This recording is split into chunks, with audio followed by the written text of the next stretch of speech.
On a gray morning in March of 2017, in a cold office above the grain elevator in Holden County, a loan officer named Davis Crane slid a single sheet of paper across his desk and told a widow she had 90 days to sell.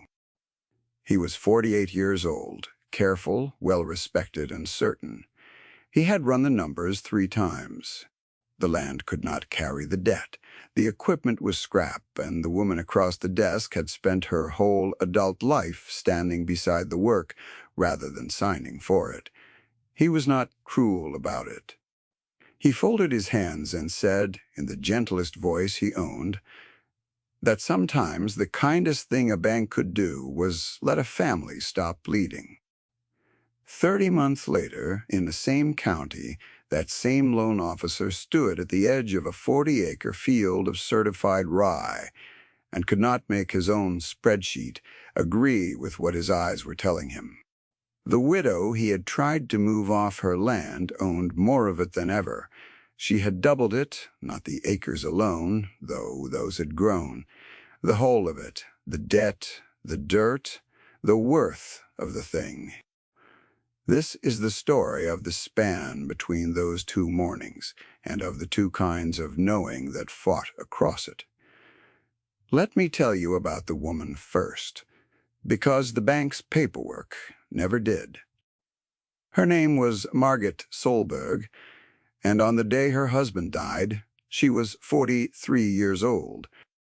She had grown up 9 miles from where she would bury him, on river-bottom ground.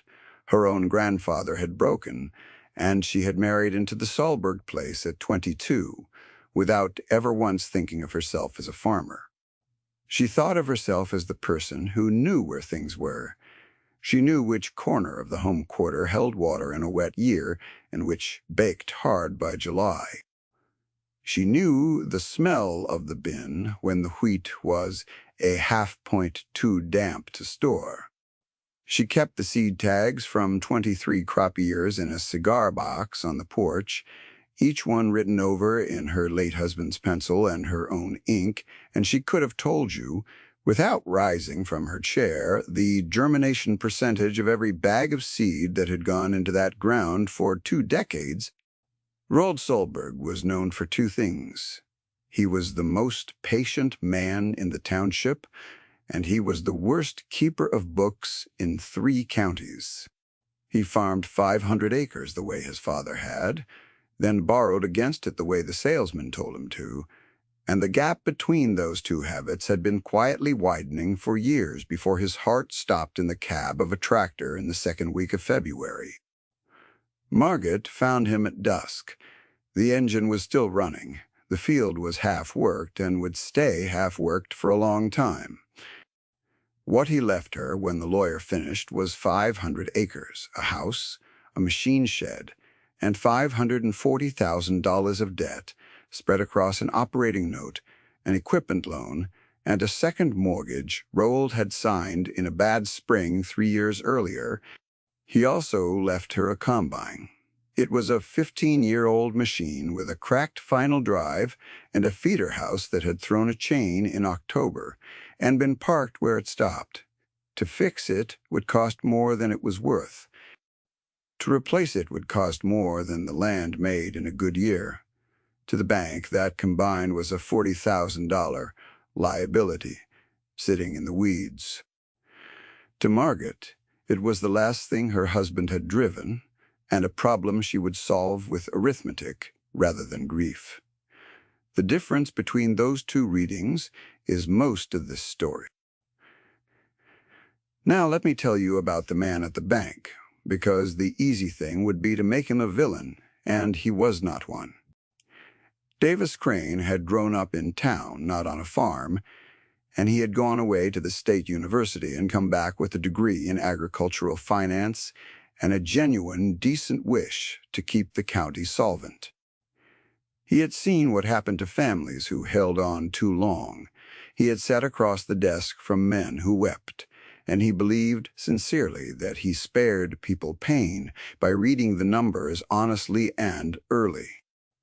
His model was not wrong about most things, Most operations that looked like the Solberg place in the spring of 2017 did fail. He had the data. He had watched it happen. His mistake was the one his whole profession was built to make. He measured the farm by what was easy to count, and he mistook that count for the worth of the thing. He could price 500 acres of corn ground at the going commodity number. He could not price a cigar box of seed tags or a woman who knew the ground the way a doctor knows a long patient. So he did the responsible thing by his lights. He called the note, and he set a clock. "You'll want to talk to a realtor," he told her, not unkindly. "I can give you names. There's a buyer who'd take the whole section as is. You wouldn't have to lift a finger." The buyer's name was Gunnar Aldos, and he farmed 11,000 acres on the far side of the county. Margaret folded the sheet of paper in half and put it in her coat pocket. She did not cry in the office. She said only that she would think about it. And she drove the gravel home with the heater rattling and the seed tag box riding on the seat beside her like a passenger. Here is the thing she understood that the bank did not. The corn that had grown on the Solberg place for 20 years had never once made real money.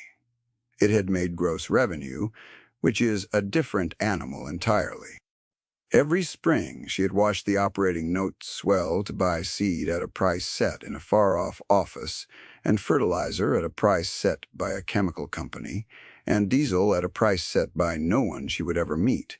And every fall she had watched the elevator pay them the commodity number, which was also set by no one she would ever meet, and which had a way of being lowest exactly when their bins were fullest.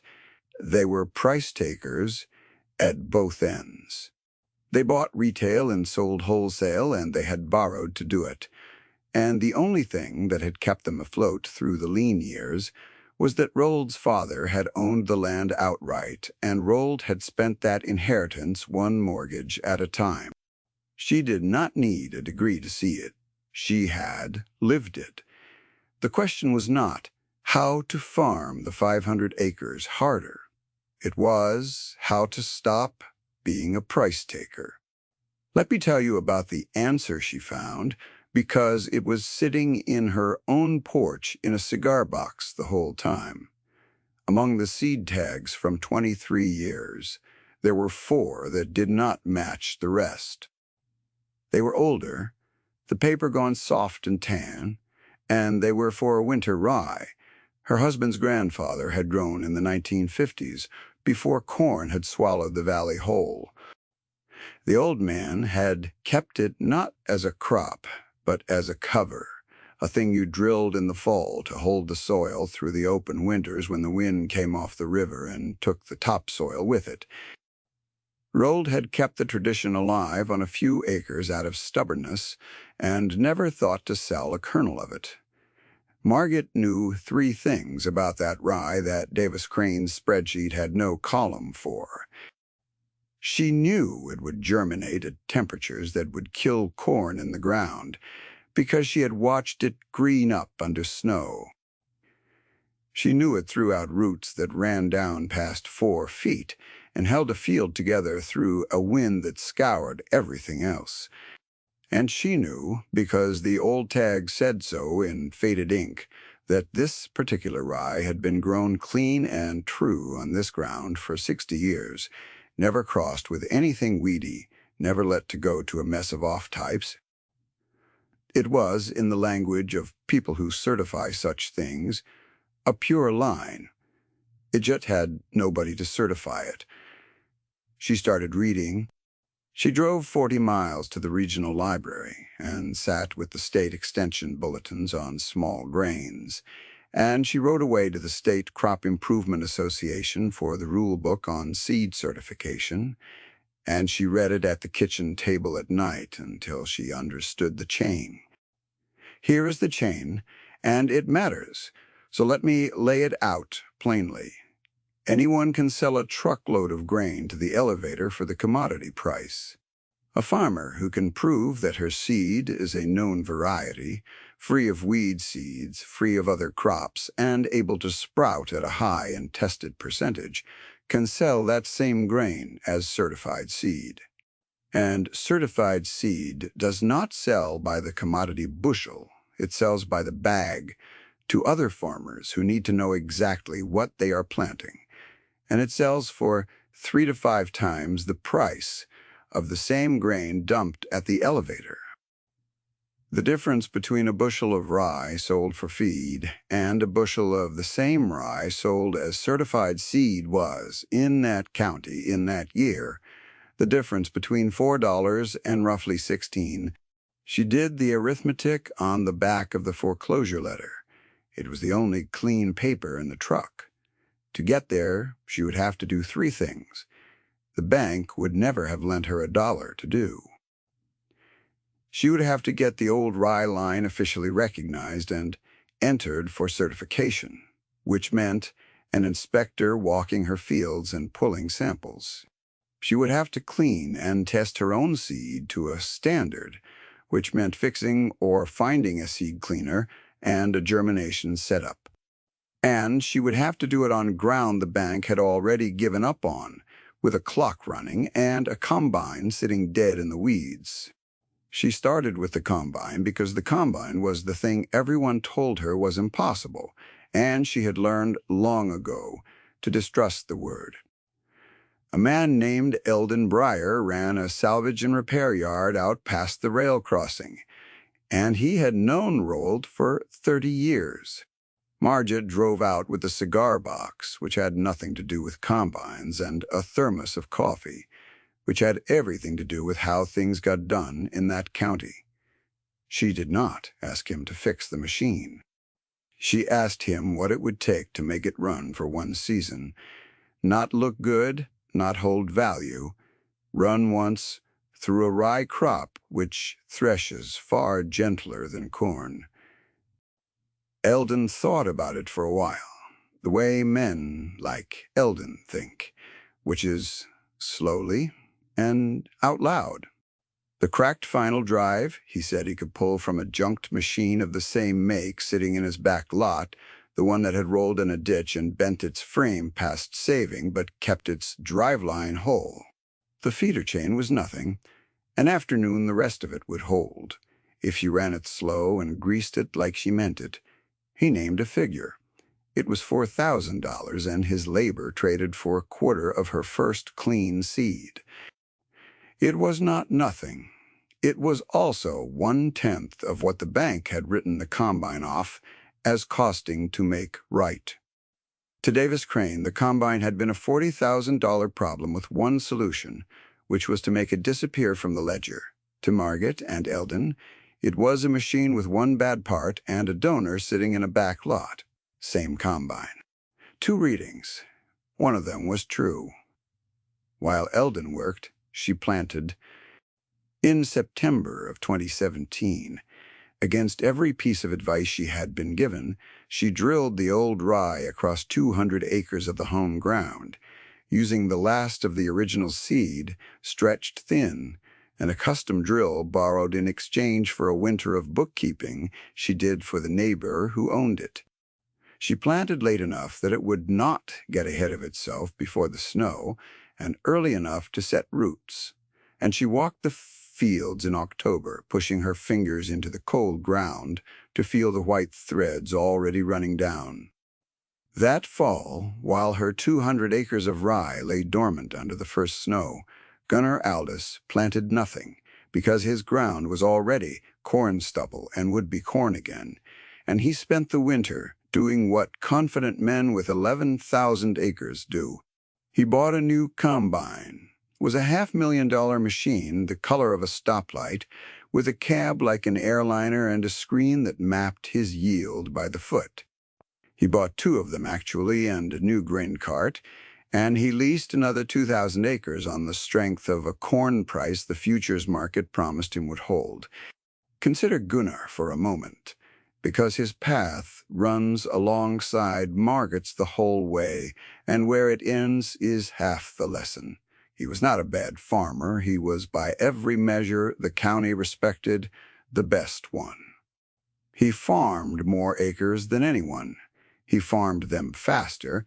His yields per acre beat hers by a third.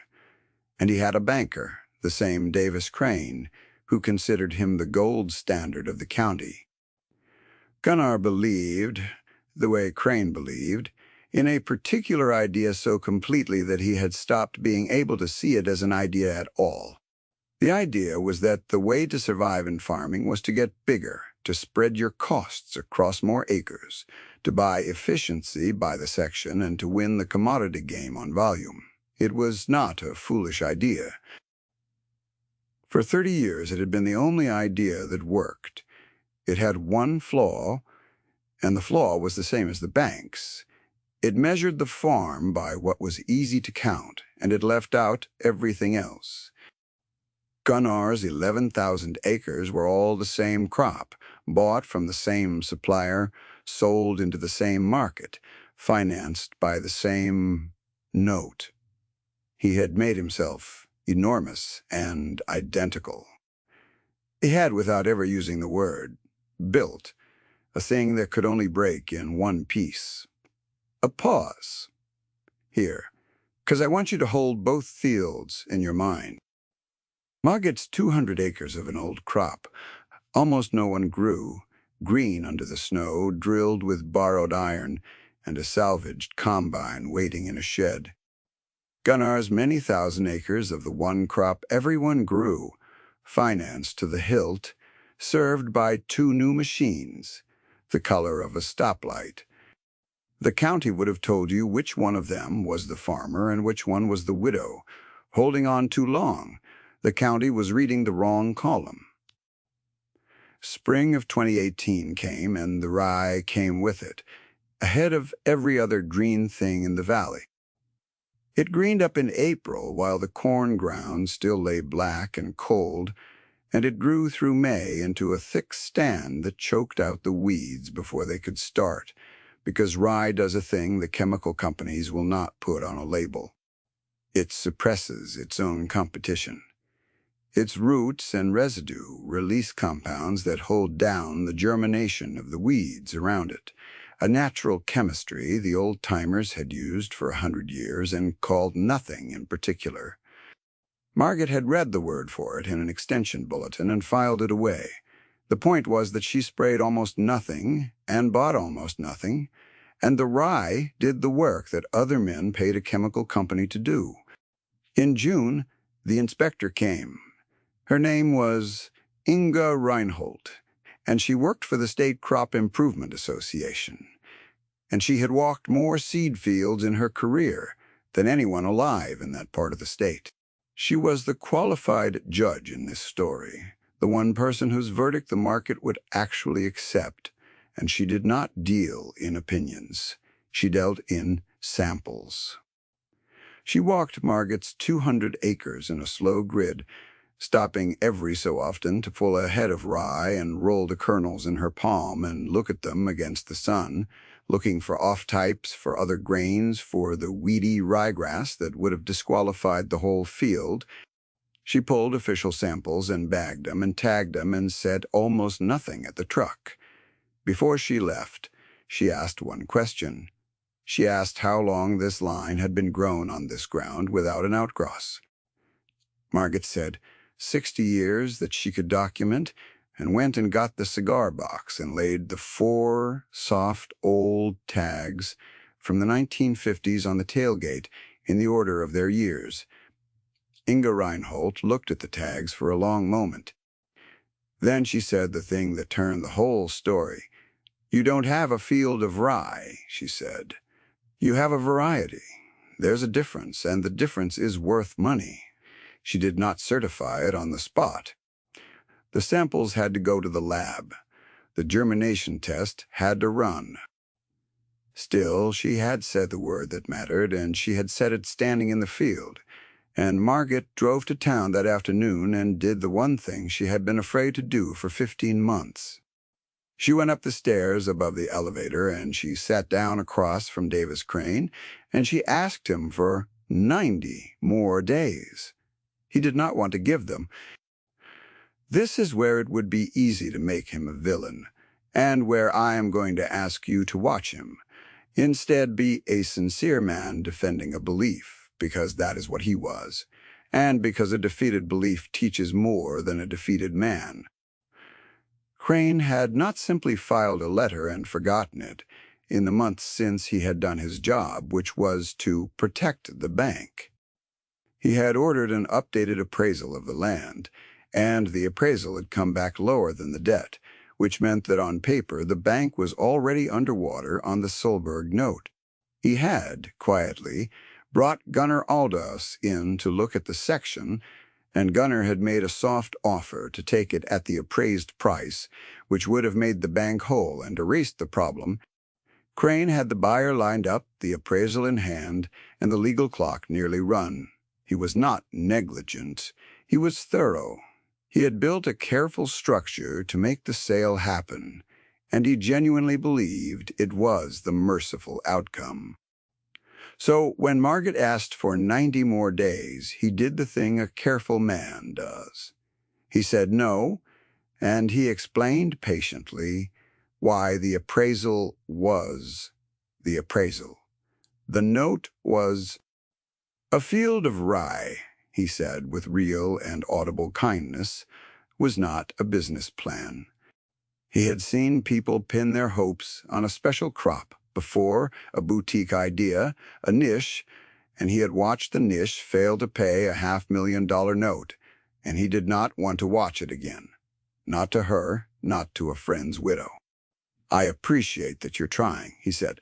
I do, but I can't lend optimism against a number.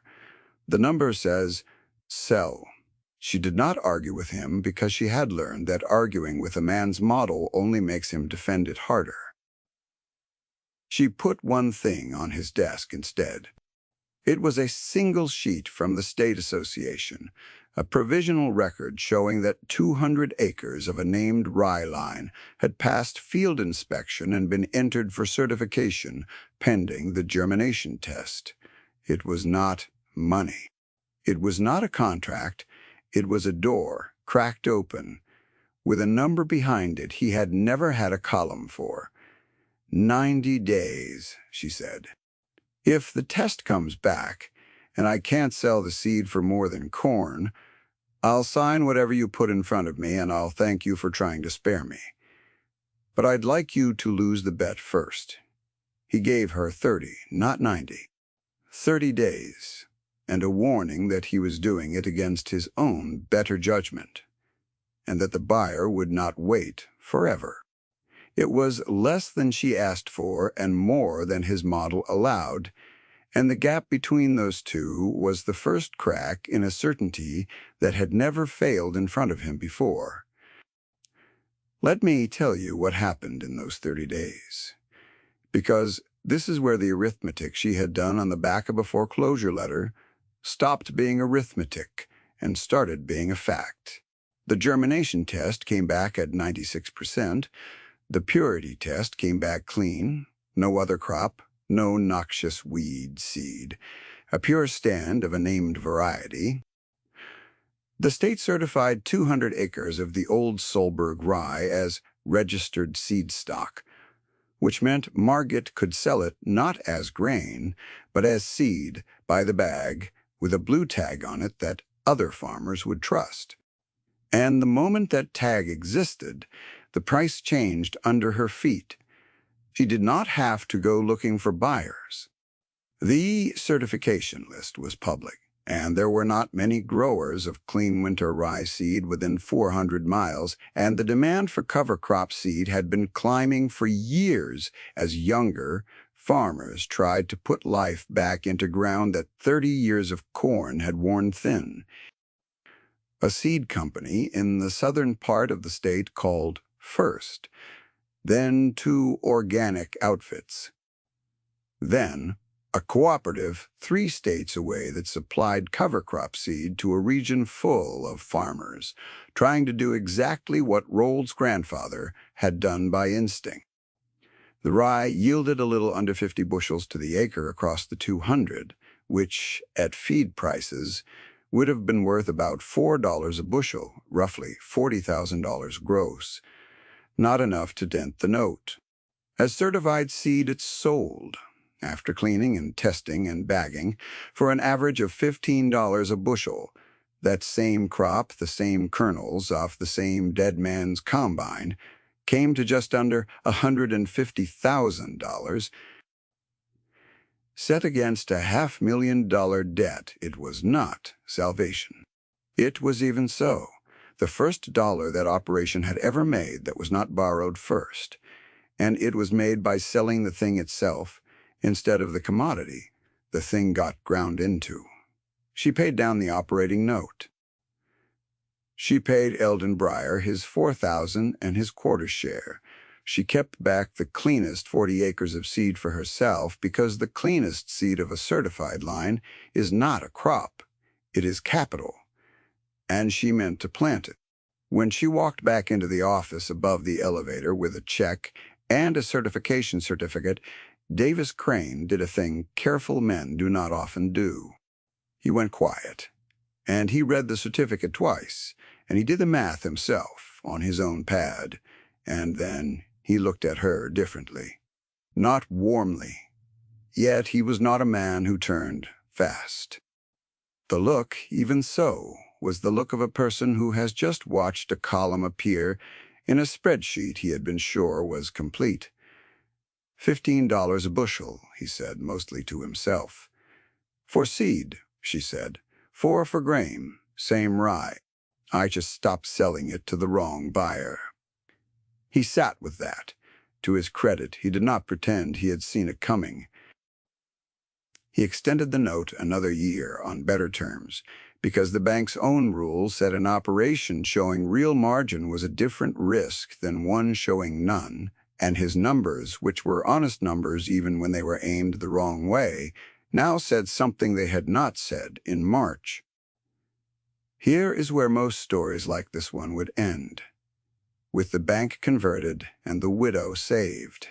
This one was 30 months long and only half run, and the half that remained is where the title's promise actually lives, because she did not merely save the 500 acres.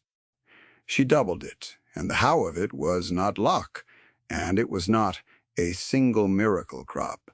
It was the patient compounding of one true idea. In the fall of 2018, she did not plant 200 acres of rye. She planted 400, drilling the certified seed she had held back across the home ground and across the first parcel of leased land. The leasing was the second turn of the screw, and it deserves a plain telling because it is the part the bank could never have planned for her. Word travels in a farm county faster than any market report, and the word that traveled was that the Sahlberg widow had sold rye for $15 a bushel off a combine everyone had pronounced dead. Two neighbors who had ground sitting idle in a federal set-aside program earning a thin government check to grow nothing came to her instead. They did not want to sell.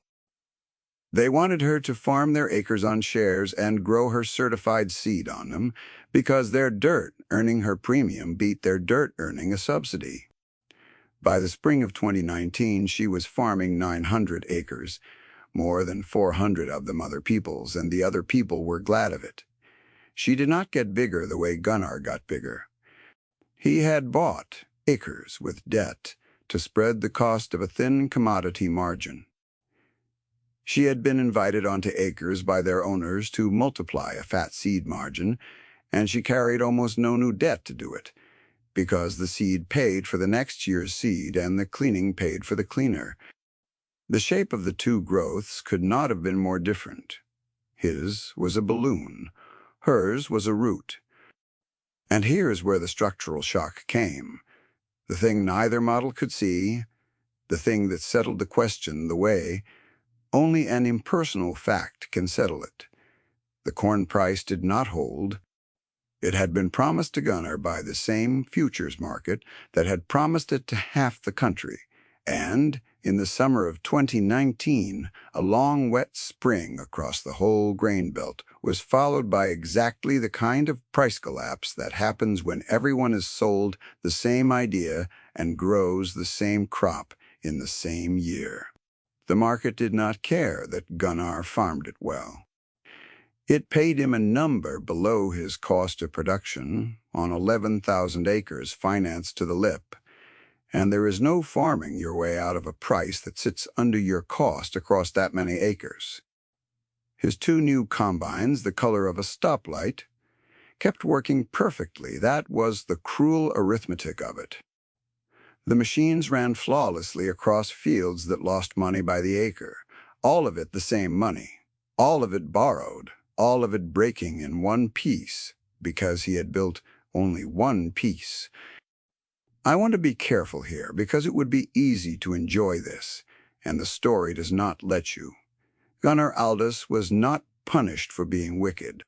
He was caught by the fragility he could not see in a system he had trusted because it had never failed in front of him.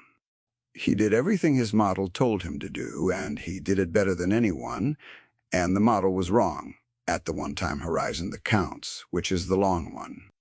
When his note came due in the winter of 2020, the same Davis Crane who had called him the gold standard of the county had to read him the same kind of number he had once read to Margit, and there was no widow's stubbornness in Gunnar to find a different column, only more of the same crop and more of the same debt. He sold land. The man who had been brought in to buy the Solberg place ended up selling pieces of his own. And Margit, who had 900 acres under her hand and a certified seed business that the wet year only made more valuable, because a wet spring is exactly when farmers reach for cover crops to save soil, bought a piece of Gunnar's ground at the bottom of his bad year. She did not gloat about it. She paid a fair price, in cash she had earned by selling seed, and when the deal closed, she walked the new ground in her boots and pushed her fingers into it to learn what kind of dirt it was, the same as she did with every field, and she said nothing about banks or balloons or roots. There was nothing to say. The fields said it. Let me give you the number because the title promised it, and because by now you have earned the right to hear it land. When the lawyer settled Rhodes' estate in the early spring of 2017, the Solberg operation carried 500 acres against $540,000 of debt, and the appraiser, doing honest work, had put the net worth of the whole thing at a figure below zero. On paper, on the day Davis Crane slid that letter across his desk, the family was worth less than nothing. 30 months later, in the fall of 2019, Margit owned or controlled just over 1,000 acres, most of the new ground leased from neighbors who wanted her on it, 200 of it now bought outright, with the original 500 clear of the operating note and the second mortgage retired in full. A certified seed line, the kind of asset that has a name and a market and cannot be made by anyone overnight, sat at the center of it. When her accountant, a plain woman in town who had done the books for half the county and never once been impressed by anyone, totaled the assets against the debt that fall, she set her pen down and looked at the page for a moment before she said the figure out loud, just over $1 million.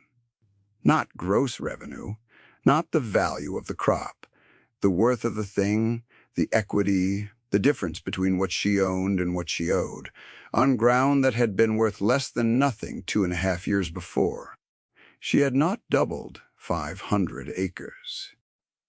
She had taken an operation worth less than zero and made it worth more than $1 million, which is a doubling no spreadsheet has a clean word for, because you cannot double your way up from a negative number with arithmetic. You can only do it by changing what the thing is. The accountant, who did not impress easily and was not in the habit of speeches, said only one thing as she capped her pen. She said she had been doing farm books for 26 years and had never once seen the smart money on the right side of a story like this. It landed harder than any larger number would have, because it was true, and because the woman who said it had no reason on earth to flatter anyone. Margaret did not celebrate. She drove home, and she fed the dog, and she sat on the porch with the cigar box and added a new tag to it, the blue certification tag from the first registered crop, slipping it in beside the soft tan ones from the 1950s. So the line of them ran unbroken from her husband's grandfather to her own hand. That was the only ceremony she allowed herself. A tag in a box. Which brings us back to Davis Crane, because the kind of story this is does not let it end with a man merely beaten. It asks for something harder and better, which is a man corrected and then converted, and Crane earned that turn by being honest enough to look at a number that contradicted him. In the late summer of 2019, after Gunnar's collapse, and before the worst of the price news had finished moving through the county, Crane drove out to the Solberg place himself. He did not bring paperwork. He stood at the edge of a 40-acre field of registered rye in the long gold light of an August evening, and he watched the salvaged combine, the dead man's combine he had once written down as scrap, move through the standing crop in a slow, clean line. And he could not make the worth of what he was seen fit inside any cell of the model he had carried his whole career. He had come to ask her something, and it took him a while to say it, because men like Crane do not ask easily. "How did you know," he said at last, "that it would work? When the numbers all said sell." It was the right question, and it was the question of a man whose model had cracked, and Margaret did not answer it with a speech, because the protagonist of a true story does not gloat and does not lecture. She answered it with one quiet line that reframed everything he had ever counted. "I didn't know it would work," she said. "I knew the dirt. The numbers were measuring the wrong thing, so I stopped letting them tell me what the dirt was worth." He took that home with him. And here is the part that matters most, the part that turns a corrected man into a converted one, because the niche is owed not a punished doubter, but a student. The next spring, Davis Crane did something no loan officer in that county had done before.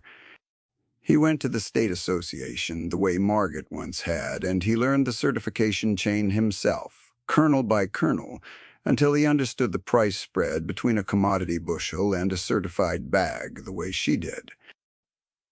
Then he wrote it into the bank's own lending rules.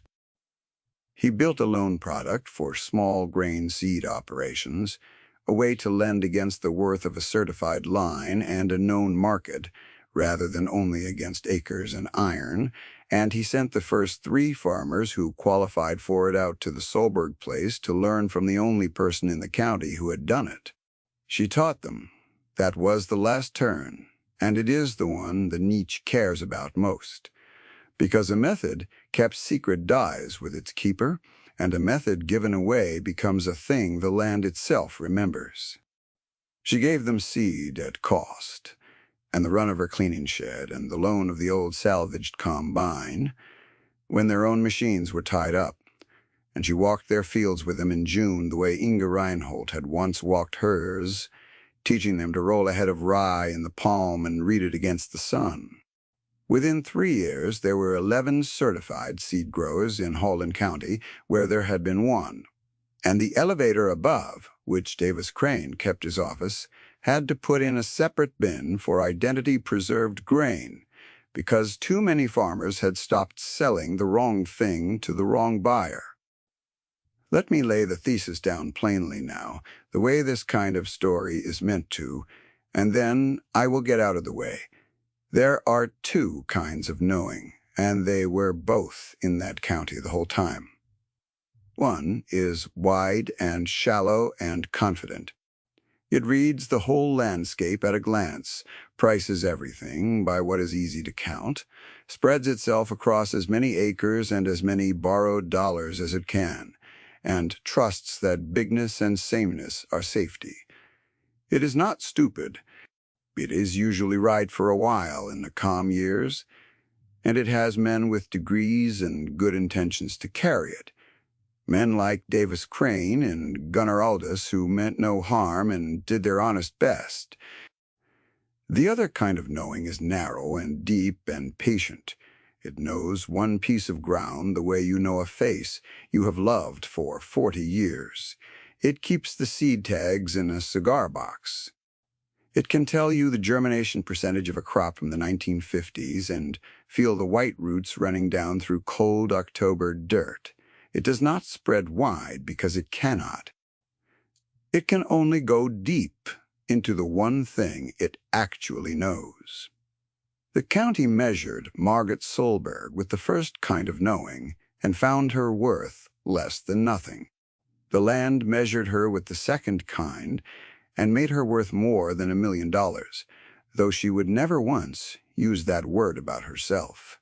The bank had counted her acres and her broken iron and her widow's grief, and missed the only asset that mattered, which sat on the porch in a cigar box and ran 60 years deep into the ground. What is wide and confident breaks all at once in one piece when the weather it never planned for finally comes. What is narrow and patient and rooted in one true thing it actually understands does not break, because there is nothing in it that was borrowed against a promise that is not a law of farming. It is a law of nearly everything, and the farmers in that county knew it in their hands long before anyone wrote it on a tag. On the last evening of the harvest in the fall of 2019, Margaret shut off the old combine at the end of a clean row of registered rye and sat a moment in the cab her husband had died in the long amber light, with the dust settling gold around the dead and resurrected machine, and the cigar box riding on the seat beside her where the foreclosure letter used to ride. Then she climbed down and she pushed 2 fingers into the dirt at the field's edge to feel what kind of ground it had become, and she found it cool and crumbling and alive, full of the roots of a crop her husband's grandfather had trusted when no one else would, and she left her hand there in the soil a moment longer than she needed to, the way you do with something that finally belongs to you. And then she went in and fed the dog and put the kettle on, and the field went dark and quiet behind her, holding its 60 years of roots through one more open winter night.